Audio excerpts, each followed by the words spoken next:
നമ്മുടെ അറിവിൽ ദുഷ്ടതയുടെ പര്യായം മാത്രമാണല്ലോ കൗരവരുടെ അമ്മാവനായ ശകുനി. എന്നാൽ അയാളും ഒരു മനുഷ്യനല്ലേ? അയാൾക്കുമുണ്ടാകില്ലേ ഒരു മാനുഷിക മുഖം? തീർച്ചയായുമുണ്ട്. പക്ഷെ എത്ര പേർക്ക് അതറിയാം? എങ്ങനെയാണ് ശകുനിക്ക് മുടന്തുണ്ടായത്? ശകുനിക്ക് പാണ്ഡവരോടുള്ള ഈ തീർത്താൽ തീരാത്ത വിരോധത്തിന് കാരണമെന്ത്? ഭീമസേനന് ഹിഡുംബി എന്ന രാക്ഷസിയിൽ പിറന്ന മകനായ ഘടോൽക്കജന്റെ ഭാര്യ ആരായിരുന്നു? ഘടോൽക്കജന്റെ മകന്റെ പേരെന്ത്? കുരുക്ഷേത്ര യുദ്ധത്തിൽ ഘടോൽക്കജന്റെ മകന്റെ പങ്കെന്തായിരുന്നു? ത്രികർത്തനും ഭീമസേനനും തമ്മിൽ യുദ്ധം ചെയ്തത് എന്തിനായിരുന്നു? ശന്തനുവിന്റെ പിതാവിന്റെ കഥയെന്താണ്? യുധിഷ്ഠിരന്റെ പുത്രനാരാണ്? കൃതവർമാവ് എങ്ങനെയാണ് കൗരവപക്ഷത്തെത്തിയത്? അപ്സരസായിരുന്ന അദ്രിക എങ്ങനെയാണ് മത്സ്യമായത്? ഇങ്ങനെ 100 കണക്കിന് ആരും ആലോചിക്കാത്ത കാര്യങ്ങളുണ്ട് മഹാഭാരതത്തിൽ. അതൊക്കെ തന്നെയും രസകരങ്ങളായ കഥകളാണ്. മഹാഭാരതം പേരുപോലെ തന്നെ വിസ്തൃതമാണ് നമ്മുടെ ഈ ഇതിഹാസം. വർണ്ണനയ്ക്കതീതമായ അത്ഭുതമാണ് വ്യാസൻ ഈ കൃതിയിൽ ഒളിപ്പിച്ചു വച്ചിരിക്കുന്നത്. വായിച്ചാലും വായിച്ചാലും തീരാത്ത അത്രയും കഥകൾ. അതിൽ മനുഷ്യരുടെ കഥകളുണ്ട്, മൃഗങ്ങളുടെ കഥകളുണ്ട്, പക്ഷികളുടെ, ഉരഗങ്ങളുടെ, എന്തിന് വൃക്ഷത്തിൻ്റെയും നദിയുടെയും സമുദ്രത്തിൻ്റെയും പർവ്വതത്തിൻ്റെയും ഒക്കെ നിരവധി കഥകളുണ്ട്. നദിയുടെയും പർവ്വതത്തിൻ്റെയും പ്രണയകഥ നിങ്ങൾ കേട്ടിട്ടുണ്ടോ? അങ്ങനെ ഒരു പ്രണയകഥ മഹാഭാരതത്തിലുണ്ട്. നദിയെ പ്രണയിച്ച ആ പർവ്വതം ഏതായിരുന്നു? നദിക്കും പർവ്വതത്തിനും ജനിച്ച കുട്ടികൾ ആരൊക്കെയായിരുന്നു? കേൾക്കുമ്പോൾ തന്നെ കൗതുകം തോന്നുന്നില്ലേ? ഈ കൗതുകം ഇവിടം കൊണ്ടൊന്നും തീരുന്നില്ല. ഇതുപോലുള്ള കൗതുകങ്ങളുടെയും അതിശയങ്ങളുടെയും ഒരു ഘോഷയാത്രയാണ് മഹാഭാരതത്തിലെ അറിയാക്കഥകൾ എന്ന ഈ പരമ്പരയിൽ നിങ്ങളെ കാത്തിരിക്കുന്നത്. നപുംസകമായ ശിഖണ്ഡി ആരെയാണ് വിവാഹം കഴിച്ചത്? ശിഖണ്ഡിയുടെ പുത്രൻ ആരാണ്? നാഗകന്യകയായ ഉലൂപി എങ്ങനെയാണ് അർജുനന്റെ പത്നിയായത്? മഹാഭാരതത്തിൽ ഡുണ്ടുബം എന്ന സർപ്പം എന്താണ് ചെയ്തത്? പ്രദീപൻ ആരുടെ പുത്രനാണ്? മുജ്ജന്മത്തിൽ ഭീഷ്മരാരായിരുന്നു? ഈ പറഞ്ഞ പല കഥാപാത്രങ്ങളും നിങ്ങൾ കേട്ടിട്ടുണ്ടാകാം. എന്നാൽ അവരെക്കുറിച്ചുള്ള കഥകൾ അറിയണമെന്നില്ല. നമുക്കറിയാവുന്നത് ഒട്ടുമിക്കതും പ്രധാന കഥകളാണ്. എന്നാൽ ആയിരക്കണക്കിന് രസകരങ്ങളായ ഉപകഥകളും കഥാപാത്രങ്ങളും മഹാഭാരതത്തിലുണ്ട്. വാസ്തവത്തിൽ അവ കൂടി അറിയുമ്പോഴേ മഹാഭാരതത്തിൻ്റെ പ്രധാന കഥ പൂർണ്ണമാകൂ. എത്ര ഓർമ്മശക്തിയുള്ള ആൾക്കും ഓർമ്മിക്കാനോ മനസ്സിൽ ഉൾക്കൊള്ളാനോ ആവാത്ത അത്രയും കഥാപാത്രങ്ങൾ ഈ കഥകളുടെ ഉള്ളറകളിൽ ഇനിയുമുണ്ട്. നാം അറിയുന്ന ദ്രൗപദിയും കുന്തിയും ഗാന്ധാരിയും കൂടാതെ എണ്ണിത്തിട്ടപ്പെടുത്താൻ കഴിയാത്ത അത്ര സ്ത്രീ കഥാപാത്രങ്ങൾ. അഹിലാവതി, നളായണി, ശീലാവതി, സുകന്യ, സുദേഷ്ണ, രേവതി, ഭാനുമതി, ഉഷ, മാധവി, വപുഷ്ടമ, ദേവിക, വിജയ, സുതാനു, മിത്രവിന്ദ, നഗ്നജിതി, ചാരുഹാസിനി, ഭദ്രബലന്ധര, വൃഷാലി, പ്രഭാവതി, ഇങ്ങനെ 100 കണക്കിന് സ്ത്രീ കഥാപാത്രങ്ങൾ. ഇവരുടെ മനോഹരങ്ങളായ കഥകൾ. നമ്മളൊക്കെ മഹാഭാരതത്തെ അറിഞ്ഞത് എത്ര നിസ്സാരമാണെന്ന് ഈ പരമ്പര നിങ്ങൾക്ക് ബോധ്യമാക്കിത്തരും. അറിഞ്ഞതിലും കൂടുതലാണ് അറിയാനുള്ളത് എന്നിപ്പോൾ തോന്നുന്നില്ലേ? ആയിരക്കണക്കിന് സന്ദർഭങ്ങൾ, കഥാപാത്രങ്ങൾ. ആരും വെറുതെ ഇടയ്ക്ക് വന്നു പോകുന്നവരല്ല. ഓരോ വ്യക്തിയുടെയും ജീവിതത്തിൻ്റെ സമസ്ത വശങ്ങളും ഭാവങ്ങളും അത്യന്തം വിശദമായി വ്യാസൻ പറയുന്നുണ്ട്. അത് നിങ്ങൾക്കായി പറയുന്ന ഒരു പരമ്പര ഇവിടെ ആരംഭിക്കുകയാണ്. മഹാഭാരതത്തിലെ അറിയാകഥകൾ. അറിയാകഥകളുടെ മായാലോകത്തിലേക്ക് നമുക്കൊരു യാത്ര പോകാം.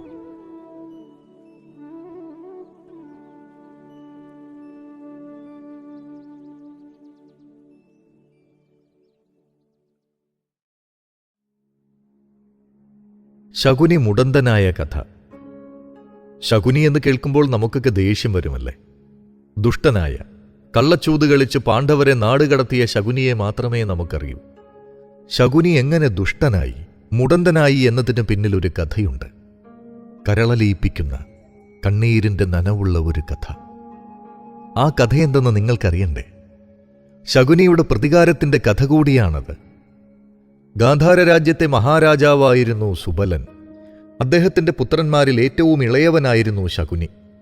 പുത്രന്മാരെ കൂടാതെ ഗാന്ധാരി എന്ന ഏകപുത്രിയും സുബലൻ ഉണ്ടായിരുന്നു. ഇളയ പുത്രനായിരുന്ന ശകുനിയോടായിരുന്നു സുബലൻ ഏറ്റവും ഇഷ്ടം. ശകുനി ബുദ്ധിമാനും ശിവഭക്തനുമായിരുന്നു. സഹോദരിയായ ഗാന്ധാരിയെ ശകുനി ഏറെ സ്നേഹിച്ചു. എപ്പോഴും ശകുനി അവൾക്കൊപ്പമുണ്ടാവും. തൻ്റെ കാര്യങ്ങൾക്കപ്പുറം സഹോദരി ഗാന്ധാരിയുടെ ഇഷ്ടങ്ങൾക്കാണ് അവൻ പ്രാധാന്യം നൽകിയത്. അവളുടെ ഏതാഗ്രഹവും ശകുനി സാധിച്ചു കൊടുക്കും. അവളുടെ സുഖത്തിനും സന്തോഷത്തിനും അപ്പുറം അവന് മറ്റൊന്നുമില്ലായിരുന്നു. പക്ഷേ ഈ ആഹ്ലാദ നാളുകൾ അവരുടെ ജീവിതത്തിൽ അധികകാലം ഉണ്ടായില്ല. ഗാന്ധാരി ചൊവ്വാദോഷമുള്ള പെൺകുട്ടിയായിരുന്നു അത്രേ. അതുകൊണ്ട് അവളുടെ വിവാഹത്തിന് പല തടസ്സങ്ങളും ഉണ്ടാകുമെന്ന് ജ്യോത്സ്യന്മാർ പറഞ്ഞു. മാത്രവുമല്ല, വിവാഹം കഴിഞ്ഞാൽ താമസിയാതെ ഗാന്ധാരിയുടെ ഭർത്താവ് മരണപ്പെട്ട് അവൾ വിധവയായിത്തീരും. ഇത് സുബലന്റെയും മക്കളുടെയും മനസ്സിലൊരു നൊമ്പരമായി അവശേഷിച്ചു. ഗാന്ധാരിക്ക് വിവാഹപ്രായമായി. അതിസുന്ദരിയായ അവൾക്ക് വിവാഹാലോചനകൾ വന്നു തുടങ്ങി. പക്ഷേ വൈധവ്യയോഗമുള്ള പെൺകുട്ടിയുടെ വിവാഹം എങ്ങനെ നടത്തും? ഏകപുത്രിയുടെ ഈ അവസ്ഥയിൽ സുബലനും പുത്രന്മാരും ദുഃഖിതരായി. ഗാന്ധാരിയുടെ ജാതകദോഷം ഒഴിവാക്കാൻ എന്താണ് മാർഗമെന്നവർ ചിന്തിച്ചു. അറിവുള്ള ജ്യോത്സ്യന്മാരോടും മുനിമാരോടും പരിഹാരം നിർദ്ദേശിക്കാമെന്നവർ തീരുമാനിച്ചു. സുബലന്റെ നിർദ്ദേശപ്രകാരം കൊട്ടാരത്തിൽ ജ്യോത്സ്യന്മാരും പുരോഹിതന്മാരുമെത്തി. ഗാന്ധാരിയുടെ ദോഷത്തിന് പരിഹാരമെന്തെന്നവർ ആലോചിച്ചു. ഇങ്ങനെ ഒരു ദുരന്തമൊഴിവാക്കാൻ കുംഭവിവാഹമെന്നൊരു പ്രതിവിധിയുണ്ടെന്നവർ പറഞ്ഞു. ഗാന്ധാരിക്ക് കുംഭവിവാഹം ആദ്യം നടത്തുന്നത് ഉചിതമാണെന്നവർ വിധിച്ചു. ജാതകദോഷമുള്ളവർക്ക് വാഴയോ ആൽമരമോ അല്ലെങ്കിൽ ഏതെങ്കിലും ഒരു ബലിമൃഗവുമായോ വിവാഹം നടത്തുന്ന പതിവ് അക്കാലത്തുണ്ടായിരുന്നു. ഇതിനെയാണ് കുംഭവിവാഹമെന്ന് പറഞ്ഞിരുന്നത്. ഗാന്ധാരിയുടെ ജാതകദോഷം മാറ്റാൻ പ്രശ്നപരിഹാരമായി കുംഭവിവാഹം നടത്താമെന്ന് തീരുമാനിച്ചു. അതിനുള്ള ദിവസവും മുഹൂർത്തവും തീരുമാനിക്കപ്പെട്ടു. വിവാഹ ദിവസം ഗാന്ധാരിയെ വധുവായി അണിയിച്ചൊരുക്കി. ഒരു മുട്ടനാടിനെ വരനായി കൊണ്ടുവന്നു. ആട് വരന്റെയും ഗാന്ധാരി വധുവിന്റെയും സ്ഥാനത്ത് നിന്നു. പുരോഹിതന്മാർ വിവാഹമന്ത്രങ്ങൾ ചൊല്ലി. അവരുടെ നിർദ്ദേശപ്രകാരം ഗാന്ധാരി ആടിന്റെ കഴുത്തിൽ വരണമാല്യം ചാർത്തി. അങ്ങനെ ഗാന്ധാരിയുടെ ആദ്യ വിവാഹം ആടുമായി നടന്നു. പിന്നീട് ഗാന്ധാരിയുടെ ഭർത്തൃദോഷം മാറാനായി ആടിനെ ബലി കഴിച്ചു. അങ്ങനെ ഗാന്ധാരി ആടിന്റെ വിധവയായി. വിവാഹത്തെ തുടർന്ന് ജാതകദോഷപ്രകാരം ഭർത്താവ് മരിക്കുമെന്ന ദോഷവും അങ്ങനെ മാറിക്കിട്ടി. ഗാന്ധാരിയെക്കുറിച്ചും അവളുടെ സൗന്ദര്യത്തെക്കുറിച്ചും കേട്ടറിഞ്ഞ പല രാജ്യത്തെ രാജകുമാരന്മാരും അവളെ വിവാഹം കഴിക്കാൻ ആഗ്രഹിച്ചു. തുടർന്ന് ഗാന്ധാരിക്ക് പല വിവാഹാലോചനകളും വന്നു. അവരിൽ ഏറ്റവും ശക്തരായവരും സ്വാധീനമുള്ളവരുമായ കുരുരാജവംശത്തിന്റെ ആലോചനയും ഉണ്ടായിരുന്നു. ഹസ്തിനപുരി രാജാവായ ധൃതരാഷ്ട്ര രാജാവിന് വേണ്ടിയാണ് ഭീഷ്മർ വിവാഹാലോചന കൊണ്ടുവന്നത്. ധൃതരാഷ്ട്രർ അന്ധനായിരുന്നു എന്നത് മാത്രമായിരുന്നു ഏക പ്രശ്നം. അന്ധനായ ഒരാൾക്ക് തങ്ങളുടെ ഏക സഹോദരിയെ വിവാഹം കഴിച്ചു കൊടുക്കുന്നതിനെ ശകുനി ശക്തമായി എതിർത്തു. എന്നാൽ ഏറ്റവും കരുത്തരായ കുരുവംശത്തിലെ ഭീഷ്മരെ ധിക്കരിക്കാൻ സുബലൻ ഭയന്നു. ഭീഷ്മരുടെ വാക്കുകൾ നിരസിക്കുന്നത് തങ്ങളുടെയും രാജ്യത്തിന്റെയും നില അപകടത്തിലാക്കുമെന്ന് സുബലൻ അറിയാമായിരുന്നു. കൂടാതെ സ്വതവേ ദുർബലമായ ഗാന്ധാരം കുരുവംശവുമായുള്ള ബന്ധുബലത്താൽ ശക്തമാകുമെന്നും പിന്നീട് ശത്രുരാജ്യങ്ങൾ ഗാന്ധാരത്തെ ആക്രമിക്കാൻ ഭയപ്പെടുമെന്നും സുബലൻ അറിയാമായിരുന്നു. അതുകൊണ്ട് ശകുനിയുടെ എതിർപ്പ് വകവയ്ക്കാതെ ഗാന്ധാരിയെ ധൃതരാഷ്ട്രർക്ക് വിവാഹം ചെയ്തു കൊടുക്കാൻ സുബലൻ സമ്മതിച്ചു. ഗാന്ധാരിയുടെ വിവാഹം വളരെ ആർഭാടത്തോടെ നടന്നു. വിവാഹാനന്തരം ഗാന്ധാരി ഹസ്തിനപുരത്തിലെത്തി. തന്റെ പതിക്കില്ലാത്ത കാഴ്ച തനിക്കും വേണ്ടെന്നു പറഞ്ഞ് പതിവ്രതയായ അവൾ തന്റെ കാഴ്ച മറച്ചു. ധൃതരാഷ്ട്രരുമായി ഗാന്ധാരിയുടെ വിവാഹം നടന്ന് കുറച്ച് നാളുകൾക്ക് ശേഷം തന്റെ ധർമ്മപത്നി വിധവയാണെന്ന് ധൃതരാഷ്ട്രർ അറിഞ്ഞു. ഇത് കേട്ടതോടുകൂടി സ്വതവേ അന്ധനായിരുന്ന അദ്ദേഹം കോപാകുലനായി. എല്ലാവരും കൂടി അന്ധനായ തന്നെ ഒരു വിധവയുടെ ഭർത്താവാക്കിയെന്ന് അദ്ദേഹം പരിതപിച്ചു. ഗാന്ധാരിയുടെ മുൻവിവാഹത്തിന്റെ കഥ മറച്ചുപിടിച്ച ഭീഷ്മരോട് ധൃതരാഷ്ട്രർ പരാതി പറഞ്ഞു. സുബലനും മക്കളും തങ്ങളെ വഞ്ചിക്കുകയായിരുന്നു എന്ന് മനസ്സിലാക്കിയ ഭീഷ്മർ പാണ്ഡുവിനെ വിളിച്ച് കാര്യം പറഞ്ഞു. ഭീഷ്മരും പാണ്ഡുവും ചേർന്ന് ഗാന്ധാരത്തേക്ക് പട നയിച്ചു. അവർ ഗാന്ധാരത്തെ ആക്രമിച്ച് തോൽപ്പിക്കുകയും സുബലന്റെ കുടുംബത്തിലുണ്ടായിരുന്ന പുരുഷ പ്രജകളെയെല്ലാം വധിക്കുകയും ചെയ്തു. സുബലനെയും ശകുനിയെയും മറ്റ് സഹോദരന്മാരെയും പാണ്ഡു ബന്ധിച്ച് കാരാഗ്രഹത്തിലാക്കി. രാജ്യദ്രോഹ കുറ്റത്തിന് അവർ തുറങ്കിൽ കിടന്ന് മരിക്കാൻ വിധിക്കപ്പെട്ടു. അവരുടെ കുടുംബത്തെ മുഴുവൻ ഭീഷ്മരുടെ നിർദ്ദേശപ്രകാരം പാണ്ഡു പീഡിപ്പിച്ചു.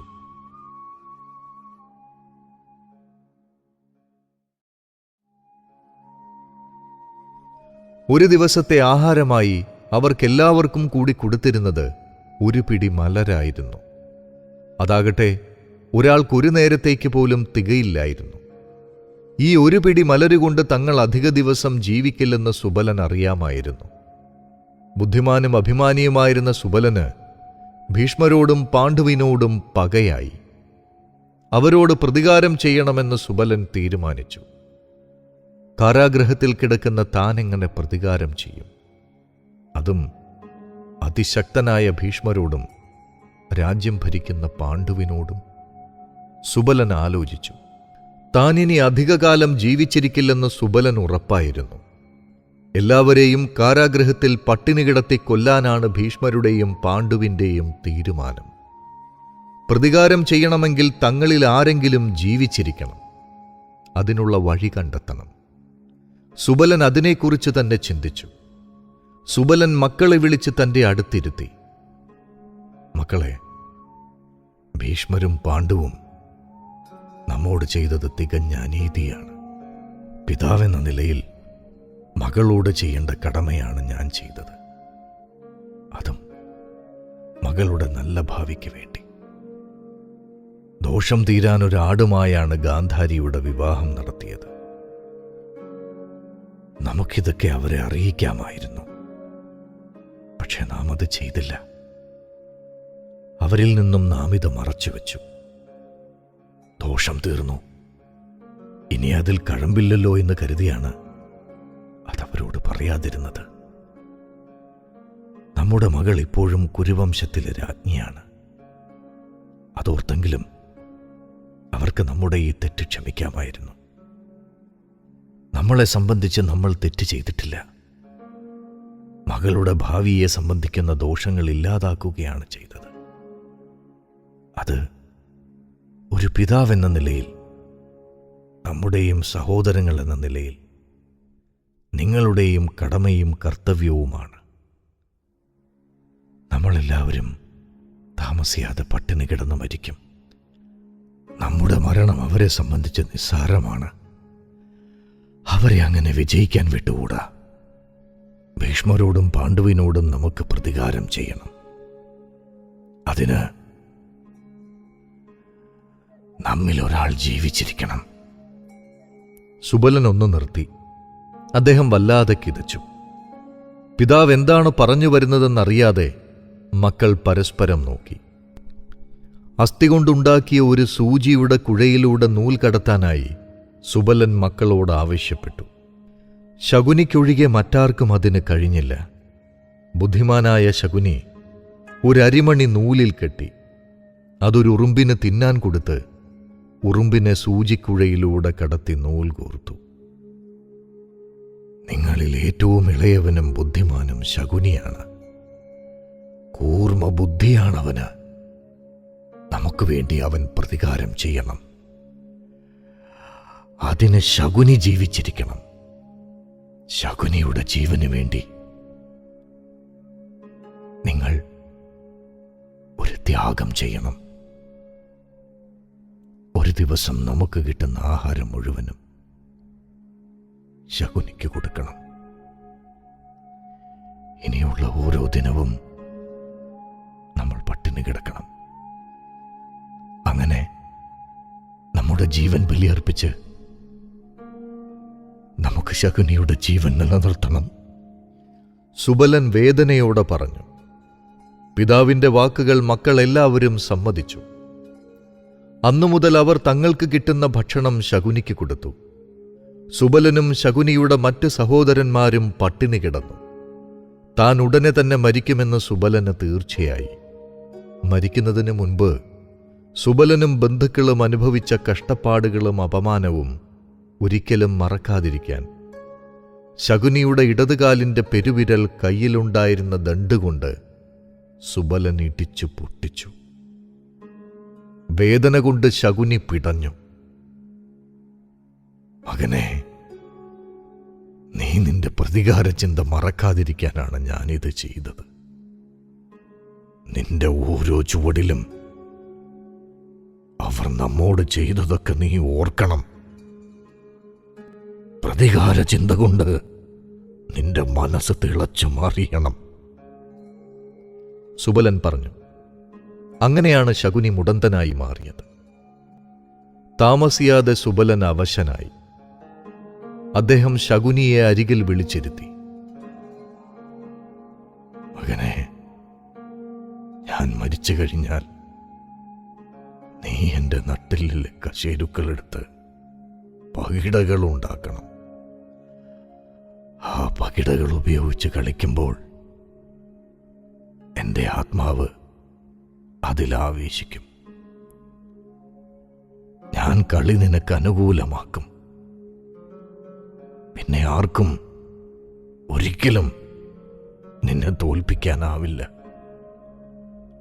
സുബലൻ ശകുനിയോട് വെളിപ്പെടുത്തി. സുബലന്റെ മക്കൾ ഓരോരുത്തരായി മരിച്ചു. മക്കൾ പട്ടിണിയാൽ മരണപ്പെട്ടുകൊണ്ടിരുന്നത് ഹൃദയം തകരുന്ന വേദനയോടെ നോക്കി നിൽക്കാനേ നിസ്സഹായനായ ആ പിതാവിന് കഴിഞ്ഞുള്ളൂ. ഒടുവിൽ തന്റെ അന്ത്യവും ആസന്നമായി എന്നുറപ്പായപ്പോൾ അദ്ദേഹം ഭീഷ്മരോട് തന്റെ അന്ത്യാഭിലാഷമെന്ന നിലയിൽ ശകുനിയെ സംരക്ഷിക്കാനായി അപേക്ഷിച്ചു. പകരമായി ധൃതരാഷ്ട്രരുടെ 100 പുത്രന്മാരെ ശകുനി പരിപാലിക്കുകയും സംരക്ഷിക്കുകയും ചെയ്യുമെന്ന് വാക്കും നൽകി. അത് സമ്മതിച്ച ഭീഷ്മർ ശകുനിയെ കാരാഗ്രഹത്തിൽ നിന്ന് മോചിതനാക്കി. പക്ഷേ ശകുനിയുടെ മനസ്സിൽ എല്ലായ്പ്പോഴും ജ്വലിച്ചു നിന്നിരുന്നത് ഭീഷ്മരുടെയും പാണ്ഡവരുടെയും നാശം കാണാനുള്ള പ്രതികാരാഗ്നി മാത്രമായിരുന്നു. പിതാവിന്റെ മരണശേഷം അദ്ദേഹത്തിന്റെ എല്ലുകൾ കൊണ്ട് ശകുനി പകിടകൾ ഉണ്ടാക്കി. പിതാവിന്റെയും സഹോദരങ്ങളുടെയും അനുഗ്രഹാശിസ്സുകളും തന്റെ ഒടുങ്ങാത്ത പകയും കൊണ്ട് തന്റെ മനസ്സിനൊപ്പം തിരിയാൻ പാകപ്പെടുത്തിയെടുത്ത ആ പകിടകളാണ് പാണ്ഡവരെ പരാജിതരാക്കാൻ ശകുനി ഉപയോഗിച്ചത്.